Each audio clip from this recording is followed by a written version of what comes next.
রাস্তায় নামে, তখন বাতিল দিয়ে কলিজাল থরথর করে কাইব। আল্লাহর রহমান। দেখছেন না বৈষম্য বিরোধী ছাত্র আন্দোলন?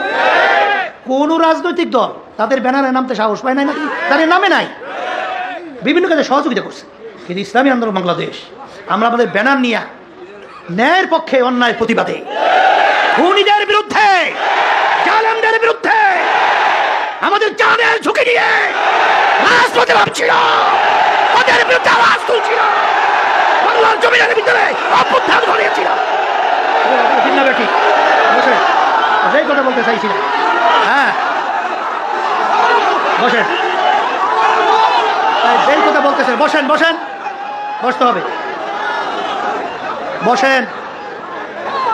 তাই মনে করছেন আল্লাহ আমরা কিছু বুঝি না? না কথা কয় না, কিছু বুঝি না আমরা। পরিষ্কার এই যে 2024 জাতীয় নির্বাচন, জানুয়ারি 7, আওয়ামী লীগ সরকার প্রধানমন্ত্রী সহ কি চেষ্টা করছে আমাদেরকে নির্বাচন নেতা আমি জানি। কথা বলছেন না? প্রধানমন্ত্রী থেকে ডাইরেক্ট সরাসরি লোক পাঠাইছে।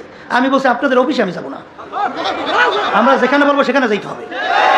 বসছিল ঠিক, প্রায় 1 থেকে 1.5 ঘন্টা আলোচনা, পরিষ্কার মেসেজ পাঠিয়ে দিছি ইসলামী আন্দোলন বাংলাদেশ আপনাদের এই পাঠানো আমাদের 10টা এমপি দেবেন, বিরোধী দল বানাবার চিন্তাও আছিল। কথা বলছেন না?